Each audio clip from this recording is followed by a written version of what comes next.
Welcome, everyone. Thank you so much for taking the time to join me this fine, chilly evening. It's not like you're going to go outside anyways because it's cold out there. So let's all be warm and cozy in front of our computer screens. This will be a fairly informal presentation. I did come up with a slide deck, so I guess I can't call it that informal. I'm going to talk about my own experience as a freelancer. What I do is kind of specific to me. I'll answer any questions I can about other kinds of freelancing, but I may also have to just send you off with some resources to get you going in the direction that you want to go. So let me start by sharing what I do. So what I do will probably come as no surprise. I teach people to do instructional design. This is shocking, right? So I have a background in libraries. I specialize in teaching librarians how to teach online, do instructional design, all the stuff on screen, basically anything related to online teaching and instructional design. I do Zoom training, and I won't say I do a ton of Zoom training. It's something I'm looking to do more of, but it's something that I do and I really enjoy doing. In the past, I've done some conversion of in-person workshops to online asynchronous training. So that meant I was working with subject matter experts to do that. Let's see, what else? I've designed some curriculum. I mean, that's more part of my day job. That's something I could do freelance as well. I build a lot of courses. Probably, obviously, we have some stuff going on the side for instructional design, so I do that. I haven't done it for anyone exterior, but I mean, it's something I could do. My background as far as how I kind of got started in this was I've always had a tendency to put things out there, especially when I landed my first academic job. My first academic job was as staff at Arizona State University Library, and I love presenting. I've always loved presenting and I've always loved writing. So I was blogging kind of from the start. Since then, and when I was a librarian on campus at Cal State Fullerton, I've done a lot of on-campus talks. I was a tenure track librarian, so you were required to do conference presentations and publishing, and I just really enjoy it, and I still do it, and it's not part of my current job, but I love presenting, so I do a lot of presentations. That kind of led into some minor keynotes. And I include all this as, to explain how I kind of got into freelancing. And I've been invited to be on panels as well. Panels, or I've invited to be minor keynotes or a featured speaker, that kind of thing. So I've always had a tendency just kind of put my stuff out there. And some people find my stuff helpful. And that led to freelancing. So how did I get started? It was pretty accidental, kind of like how I became an instructor for this program. I was a librarian. The director of this program asked me if I wanted to teach for MSIDT, and I was like, sure. And now I'm full-time in the program. So I've been pretty charmed with a lot of things. As far as freelancing, I periodically receive cold calls thanks to my web presence, because I have done a lot of talks and I've been listed as a panelist or a minor keynote speaker for some things. People will search for, instructional design libraries, and I will come up. I have put a lot of my materials out there as open educational resources, which means that things are right for class as far as ebooks or materials or activities I come up with. I will put a Creative Commons license on those, which means it's kind of like a preemptive, yes, you can use this. Here's the terms under which you can use this. And I post those online. So people have found me through that, which is cool. Just last week or 2 weeks ago, I was a featured speaker for a Cal State University system interest group on VR and AR, because I'd put out a free ebook on AR and VR, and they used it and they really liked it, and they're like, hey, we should have her come speak. So that was cool. I've been keeping a blog for a really long time. It doesn't have the best theme. I'm not the best blogger in the world, but as things come up, I will write about them. Someone actually emailed me a couple of years ago or a few years ago and asked me if I had a mailing list. They said that someone else told them to look at my blog and they wanted to have the convenience of things to be sent to their inbox. And I was like, sure, I guess there's people reading this. And I like to brag that dozens of readers. And I do have a portfolio as well that shows some of the work I've done. I updated it recently. I try to keep it updated with what I do. I do have a YouTube channel as well. And of course, I've got a LinkedIn. So I've been putting stuff online for years as far as like blogging, conference presentation recordings, whatever. I have my own website where a lot of this stuff lives, and just saying yes to a lot of opportunities got my name out there more. And I'm a very, minor person in the great scheme of things, but I've got enough of a web presence on my website and elsewhere that have received some cold calls. And I do some regular Zoom trainings for librarians. I've done some course conversions, kind of minor stuff. Guidelines I've seen have said the more you give things away, the more people are inclined to like ask you to do things and actually pay you for them. And that's not to say to give away the work that you do, but the more you share, the more people will generally like that, and they will be drawn to you and think of you when they need stuff done. All right, so when it comes to freelancing instructional design, I'm not super well-rounded, but I'm pretty familiar with what's possible and what is out there. So freelancing, just to be really clear, it means like you're an independent contractor. You are working on, I believe it's a W-9 instead of a W-2. So sometimes you'll hear that shorthand. Full-time employees with benefits, you're on a W-2 basically, correct me if I'm wrong here. When you're freelancing, they usually ask you to submit your W-9, which is like your tax withholdings. Long story short, when you're freelancing, you get no benefits, you are paid by the hour, you choose your hourly rate or you negotiate that with whoever wants to hire you. And they don't withhold taxes at all. They report you to the IRS, so the IRS knows that you're going to owe taxes, but you're on your own for all of the administrative stuff. Your client is just going to cut you a check, basically.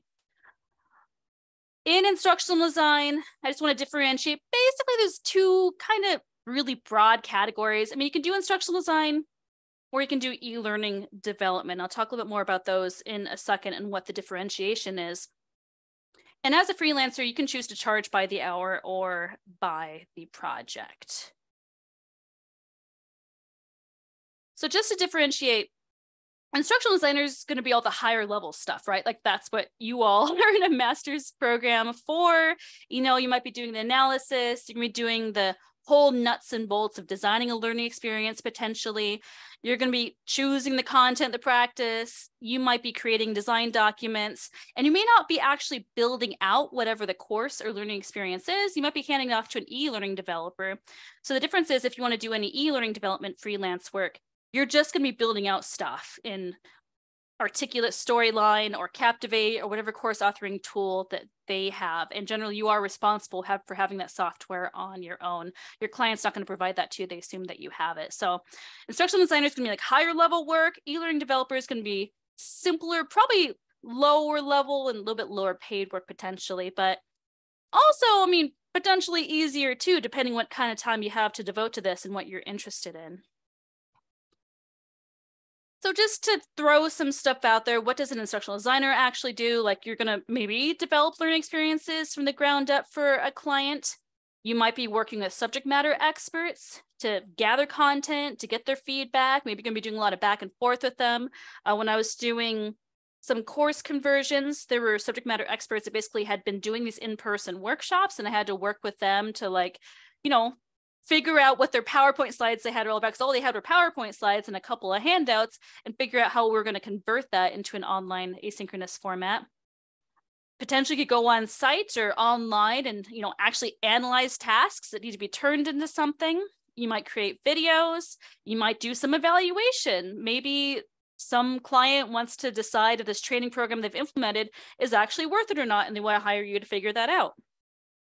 And of course, a lot of people are interested in implementing a learning management system. Maybe they have a lot of stuff to organize and that they want to deliver these trainings more efficiently. And maybe that's going to be your job. So there's a lot of different stuff that you can do. For e-learning development, again, you might just be given storyboards, like a summary and flow chart like we do in IET 520. And maybe you're just building them out. Again, you'd be responsible for having that software. As I mentioned, I've done some work converting in-person learning to online learning. That's pretty common. Sometimes you have a lot of materials to convert. Sometimes you don't, but generally you're going to have like a SME or some sort of resource that can help you with that. You might be someone that is into creating instructional videos or using Beyond. If you haven't seen that, it's like the animated videos. Maybe that's going to be your jam and you want to be handed the materials to create it, and you just really like, getting into the flow and just creating stuff. Again, maybe you'll do some work with the learning management system where you're just like trying to like repackage things and put them into a learning management system. There's a lot of stuff that you can do in this field, and it really kind of depends on your own interests. I mean, there's going to be a lot in online and in hybrid learning. There'll be some in-person stuff as well, but there's most of what you can do in freelancing, you can do from the comfort of your own home and your own pajamas. So there's a lot out there. And just for the full illustration, like no matter what you're interested in along this ADDIE spectrum, there's a job out there for you. Like I like to use the example that we have a student that graduated and she went on to work at a military contractor, and all she does is analysis. And I just think that sounds awful, but it is her jam and she likes it. So good for her. I like teaching, it turns out. Go figure. It took me a long time to figure that out. So whatever you want to do, there's a job for you. And your next question is probably like, well, what am I going to make? How much money am I going to make doing this? So the first question is, well, how much are you willing to work for? People will happily pay you $5 an hour on Upwork. Are you willing to do work for that? I would hope not.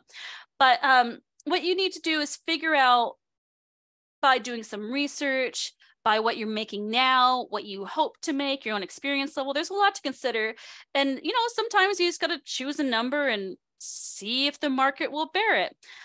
One good resource here from Christy Tucker, who I'll mention again later on in this webinar, because I think she is super. Here, I'll copy this and put this link into the chat here. She has some really good guidance on instructional design hourly rates and salary. So she did some research and said, well, if you're looking at like actual full-time employment for instructional designers, this is kind of what you make on average. So what you got to do is you can also look up hourly rates for like full-time IDs. Basically, if you're an employee, you're getting paid less per hour than a freelancer because full-time employees are getting benefits, they're having taxes taken out, all that stuff. So if you are thinking about what you want to make, basically, you need to calculate whatever your hourly wage would be at your desired salary and then double it. That's kind of like the general rule of thumb. So for example, if you're making $50,000 a year, you're probably making $25 an hour. So if you're a freelancer and you want to make about the same, you would double it because you have to pay for your own health insurance. You have to pay for everything yourself. And you also have a lot of time that you're going to spend just doing administrative work for yourself, like finding clients, doing invoicing. And that's not time that's billable, right? Because that's just time spent running your business. So you have to take that into account that not all of your time is going to be billable. A good chunk of your time is just going to be doing this administrative stuff. And you have to think about that when you're setting your rates. Potentially, you'll see projects out there where they want you to price for the project. And again, I've got another link here from Christy Tucker that I'll share in the chat. It's really hard to estimate how much time a project is going to take. That's something that takes a lot of experience and practice and maybe even familiarity with the topic. Oh, I didn't put the link in the chat. There you go. So she has some, again, she did some research. She's got some benchmarks for kind of figuring out like where all the time goes. And she has her own thought process that she puts into it. You'll see as we get towards the bottom here that like a project could be hundreds of hours. If you're actually really thinking about like an entire learning experience being designed from scratch, it can take you hundreds of hours. And if you multiply that by whatever your hourly rate is, like that's a really big chunk of money. And of course, the risk here is it's going to take you a lot more time than you think to get that project done. And you're going to undercut yourself, or maybe you're going to overestimate how much project is going to take. And then you're not going to, maybe if you're bidding, you're not going to win a project because you're charging too much. I mean, that's not a skill that I have to do really good project pricing. I think at this point, with the work I do all the time, as far as like course building, developing presentations, I have a really good idea of how much time that kind of work takes me. But for this instructional design stuff, like it can be really big. So when I've done course development work, I've made estimates of what a project would take. And then I would charge by the hour, basically. And I would bill, I think I was like sending them an invoice monthly. So you would work that out with your client too. If you're just starting out, I mean, I was told like 10 years ago they should be charging at least $50 an hour. I think that's more than fair now with inflation. That's just a place to start. The average instructional designer is probably making $25-$30 per hour, making 50 to 60,000 per year, as Christy showed. So at least charge $50 an hour, I would say. And just to remind you, you are on your own to pay taxes as well. And this is something I'm not well organized about, and I can't give good tax advice. I'm definitely not an accountant or someone that's familiar with these things very much. So just keep that in mind. You have to figure out your own organizational system for this and pay taxes regularly. All right, so where do you find work? That's the next question. If you're lucky enough, people will come to you, and once you do enough freelancing work, it's going to start snowballing. People are going to start reaching out to you. There'll be word of mouth. People pass your contact information on to other people, but getting started is always going to be difficult. So there's a lot of agencies out there, especially with the pandemic. A lot of stuff has gone online, believe it or not. So there's a lot of agencies like Clarity Consultants that hire a ton of instructional designers or e-learning developers. So for instance, this is just an agency that, oh, there's more when I did this search earlier. This is just an agency that has clients come to them with projects, and then Clarity Consultants goes out and finds contractors to get those projects done. So they're like the middleman. They're a really big agency that handles both ends for a client. So the client doesn't have to know anything about anything. They just go to Clarity Consultants and tells them what they want, and they figure it out. Last time I searched for this, there was a lot more, probably because I put a plural at the end. Let's just try designer. See what comes up. Usually I have a bunch of stuff. Yeah, okay. So you get an example of some of what's out here, and every project is for a different client at Clarity Consultants. So you can take a look at the details for a job. Sometimes there's information about payment. Sometimes they want you to just tell them what you are looking for, and you can apply for these things. So you can apply online. It's not as onerous as like applying for an actual job. I think this one is just like a cover letter and your resume. So of course that should probably have a link to your portfolio. And if you can, tailor that stuff to whatever job that you're looking for. But you can get an idea of what's out there from agencies like this. And this is just one. I know that some alumni have worked for Clarity Consultants on some projects. So the more you would do for an agency too, the more the people that are arranging these jobs, like say Brenda here, are going to get to know you and hire you for future projects, maybe without you having to apply. Of course, there's classic freelancer sites out there like Upwork. I hear really mixed things about these kinds of sites where you are either posting yourself for people to hire you or you are bidding on jobs. There's a lot of people, because there isn't a middleman, a lot of people that don't know exactly what they're looking for or how much these things should actually cost, and they have some unrealistic expectations. So mixed things. I would say be cautious with things like Upwork, or just do your research in social media groups for instructional design, see where other people have had success or what their experience has been at things like Upwork. And there's a lot of social media instructional design groups out there too. Here is, oh, here I didn't put the Clarity Consultants link in the chat. I'll put that in the chat there. And then I've got my own list here of instructional design social media groups. These are great places to see what other people are working on, get feedback on your portfolio or resume, look out and see if people have advice for you on how to get started. There's a lot of good groups out there, and there's some that are focused. I mean, there's more than this, I'm sure, but there's some that are focused just on jobs, for instance. There's some freelancing groups out there. There's a lot out there, so these can be really good resources for you too. So when you work with clients, I've only got 2 bullet points on this slide. I am I say it pretty often, I'm not a very good businesswoman. I'm really good at presenting the business, not so much. If you are working with the client and you're not going through an agency and it's just like, a person-to-person kind of thing, what I like to do is come up with a scope of work. We talk on the phone. That's best, not over email. Talk on the phone, do this live, learn what they're looking for, repeat it back to them to make sure that you both are understanding each other, and figure out what materials they have if you're doing something that requires existing materials, and come up with what's called a scope of work. And there's some examples online. I didn't pull one. I should have pulled one for this presentation. But basically, it's just kind of like an organized little like mini report of like, here's what I'm going to do. Here's what my work is going to include. Here's the rate that I'm going to charge. Here's maybe how many hours I think it's going to be. Here's my terms for how I'm going to bill you. I am charging by the hour or whatever it is. And you'd also have a section like what it's not going to include. So like for the course conversions, I was very clear, like, I'm not going to record original videos for you. That's outside of the scope of work for this. You have subject matter experts that maybe are willing to do that. I can add closed captions. Yes, that's in the scope of work, but doing original stuff like that, like that's not something that we have time for. If you want that, we're going to have to revisit how much time that's going to take and kind of come up with something new. So basically it's like an estimate. If you had like a contractor come to your house to like, replace a sidewalk or something, they'd give you an estimate of what they're going to do, what it would include, what it would not include. That'd be more detailed when you actually sign the contract. So it's basically, this is kind of like a contract, a simple contract. I would send the scope of work over to the client. We would both sign it just so it's really clear on the same page. And yeah, it worked.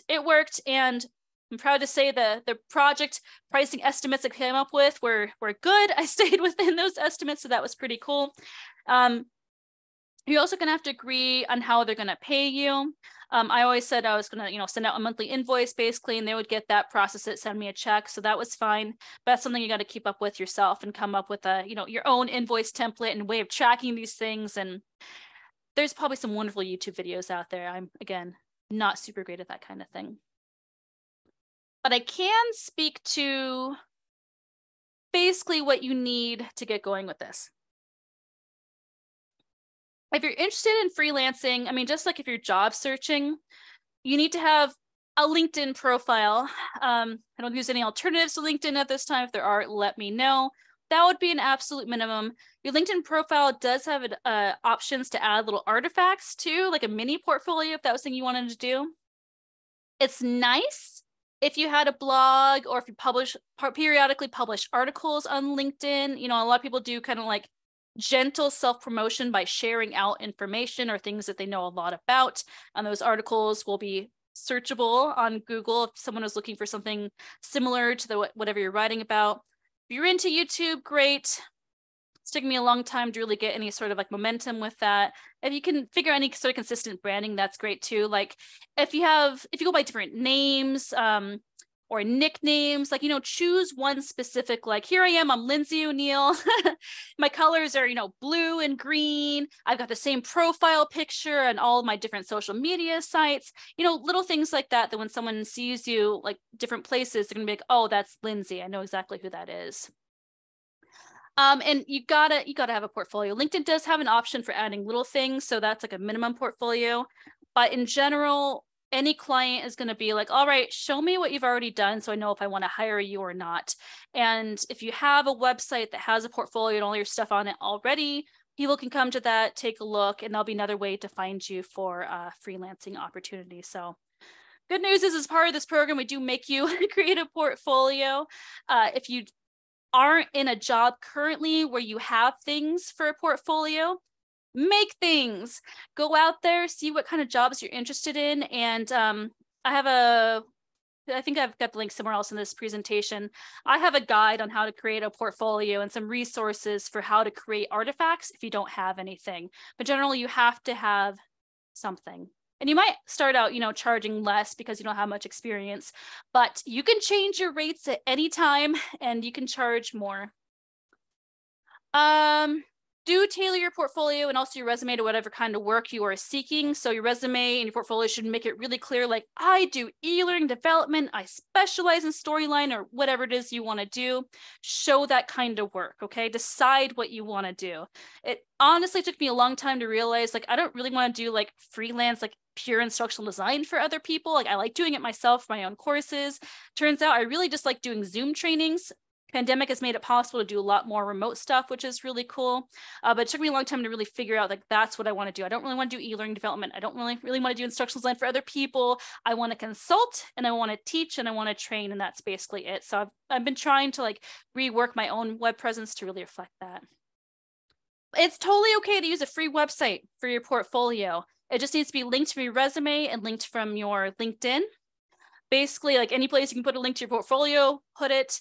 Make sure all of your information is on your portfolio website as well. You know, your name, maybe a link to your resume. Don't put any personal information like addresses or phone numbers or anything.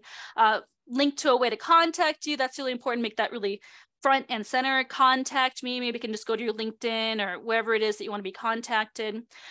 If you use a free website and you have like storyline projects, you're going to have to host them someplace else and then just link them from your portfolio. That's totally normal. And I've got some guidelines on that for you too. Oh, and actually next month, I got a note here for myself. On March 23rd, I'm going to be doing an in-depth presentation on building your own portfolio, basically from scratch. So if you want to attend that, that'll be next month. And yes, it will be recorded. All right, so I've got 3 people that I tend to like I keep going back to their websites and seeing how they have stuff set up. So Christy Tucker, she had those couple of articles that I just showed you. She's full of really great advice. So I'm trying to pull my browser over. I got too many windows open. So this is Christy Tucker's website. This is her blog. I think it's pretty cluttered. She's a highly successful freelancer. She does this full time. She's been doing it for a really long time.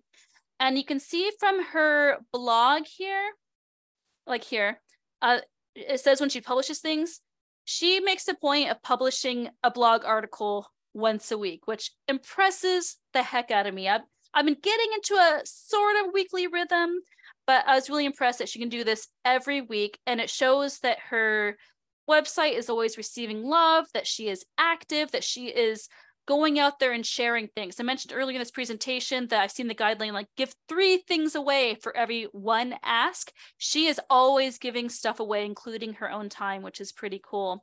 And she does sell, you know, an online training program. You'll see, I mean, this is so common on like Instagram, right? Like everyone has like a course that they want to sell you.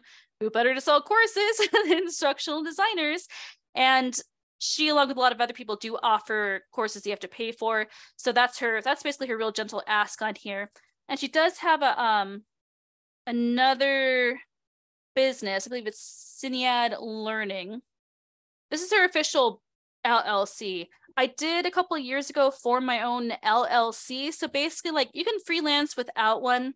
If you're going to be doing a lot of freelancing, it can be helpful to form an official business in whatever state that you live in. Usually an LLC is fine. And that just kind of like separates your business from you. So if you ever had anything that was like really calamitous as far as like a business relationship gone wrong, like your business is going to shield you like legally, basically. And it opens you up for other things. Like, don't ask me too much about LLCs because I might get a little bit lost. I made one. It's fine. And this is Christy Tucker's as well. And again, her website's not the best, but she's got her portfolio on here. She's got a list of her services. It's pretty easy to go through. It's not a complicated website, but I think she does a really nice job of like saying, this is what she does. This is the kind of work that she's interested in. Here's what you can do for you. So you can see that she's very good at e-learning. And she has contact me everywhere on her website, which I think is really smart. And she does have her address here. I got a PO box, so I could post that publicly. I'm highly private otherwise. I don't want anyone to have my address or phone number, but she's got a form in here, and that's what I have my own website as well. Tim Slade is another favorite of mine. I've used his videos in some of my classes, if that seems familiar to you at all. Tim Slade is now a full-time freelancer as well. He's really big in instructional design. He presents yearly at the biggest conferences. He sells courses, he sells workshops, he's got this book, he's got a regular blog as well. He really excels at very clean graphic design. His online courses have their own little like learning management system thing going on. He's got a lot of videos where it's like him giving you examples of things. It's him talking. Like you really feel like, oh, it's Tim Slade. Like I have a relationship with Tim Slade. He's like talking to me, right? So he's a really good example of someone that does the web presence very well. You know what? Let me link some of these things in the chat. I wasn't doing this. That's Christy Tucker. This is Tim Slade. They're both super, and they have really robust websites. Tim Slade's website is really pretty, and he shows you here exactly what he does as well, which is nice. And then someone I started following not too long ago is Cassie Labori. Her thing is that she teaches people to deliver basically really engaging webinars like this. This one has probably not been so engaging. It's been me talking at you. I apologize for that. She does really great presentations that are interactive, engaging, and how to do great webinars. Again, contact information is front and center. She's got tons of resources up here.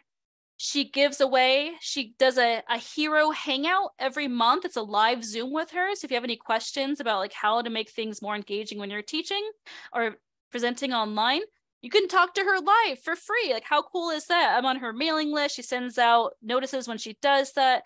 Tons of free resources. She's published a couple books as well. She's got a lot of recordings she gives away for free. Again, there's a certain element of like, you know, stuff you're giving away for free. So people are, you know, they'll come and they'll think of you when it's time for some sort of paid project. And, you know, it might sound like a lot right now if you're someone that doesn't have a lot of these experiences under your belt. But again, it all grows over time. When I first got into instructional design, I kind of started freelancing. Like I didn't really have a whole lot to show off, but now at this point, you know, I think I'm doing pretty good. And I got a few things that I want to show off. So you can see that the branding here too, she's got her certain colors that she uses. She puts a photo of herself on every single web page. That's more of a style thing. You see Tim Slade uses a lot of like really calm blue. This is his branding. You see this on YouTube, you're like, oh, that's Tim Slade. You know, his YouTube channel is the same thing. Just something to think about as you are considering your web presence. Lastly, you know, keep trying. Sometimes people ask me like, how did I get to where I am? And I'm like, well, I've been really lucky. I've had a charmed life. And also I've failed a lot. You might look at my CV and be like, wow, she's presented a lot of places, but you don't see the folder I have on my computer of like failed proposals, you know, things that I applied for and didn't get. I've applied for so many things I didn't get. So many. For every opportunity I've had, I've got like 4 or 5 failures behind that, I'm sure, at least. So don't be afraid to try and fail. You can always try again. The internet is a very big place. The world is a very big place. There's always going to be more clients, more opportunities. One place you can try to connect with if you want to network and, you know, maybe commiserate more in person is ATD, the Association for Talent Development. It's kind of like a corporate leaning instructional design organization. They put on these massive conferences every year that are really cool, and all the presenters are really high quality, but they have local chapters. So you could find your local chapter, and local chapters will usually do like a monthly meetup, and they'll have like a featured speaker. There'll be some discussion and networking. So that's another way too to meet people that are doing the same thing that you're doing, or maybe able to like connect you with clients or maybe mentor you or take you under their wing. So it's always nice to have other people in the same boat as you. And this is one opportunity for you to do that as well. And sometimes they need speakers. So you could go and be a speaker at one of those too.